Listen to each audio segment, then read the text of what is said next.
Olá, grupo! Vocês cantaram a musiquinha do Pula Fogueira?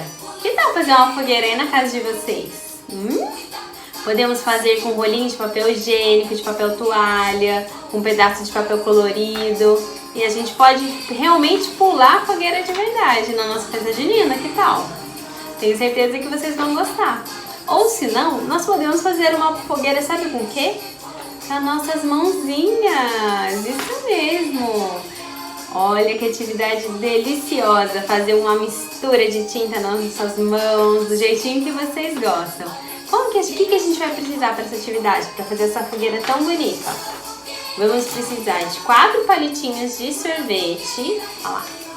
Se não tiver de sorvete, pode ser palitinhos de fósforo, palitinhos de churrasco quebrado, não tem problema, o que vocês tiverem em casa. Pode ser barbante, o que vocês tiverem em casa, tá bom?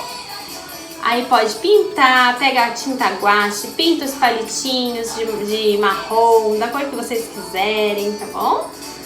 E aí vamos colar os nossos palitos, vai colar assim, ó, tá vendo, ó? Vai colocar um palitinho, vai passar a cola e vai colar. Desse jeitinho aqui, ó. Tá vendo? E aí? E depois? Agora chegou a hora de colocar o fogo da nossa fogueira. Vamos precisar de tinta. Vai passar a tinta aqui na mãozinha. Sabe o que vocês podem fazer?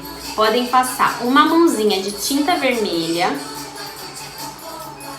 e a outra mãozinha de tinta amarela. Aí carimba aqui na nossa fogueira, assim, desse jeitinho, ó. Depois carimba a outra. Aí depois coloca mais um pinguinho de tinta amarela, mais um pouquinho de tinta vermelha e mistura as mãos. Vocês vão ver que vai formar uma cor nova. Que cor será que vai formar? Eu não vou contar, eu quero que vocês descubram aí na casa de vocês, tá bom? Eu vou mostrar a minha fogueira que eu já fiz e já deixei secando pra mostrar pra vocês. Quer ver como é que ela ficou? Olha só!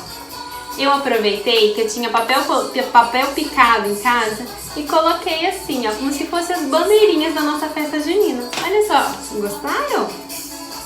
Essa foi a minha fogueira, eu quero ver a fogueira de vocês. Quem fizer, manda foto pra tia Juliana ver, tá bom?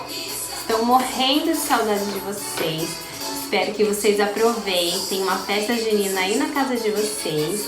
E tirem muitas fotos, dancem bastante, se divirtam, que esse é um momento de muita alegria, né? A nossa festa junina, nós nos divertimos muito.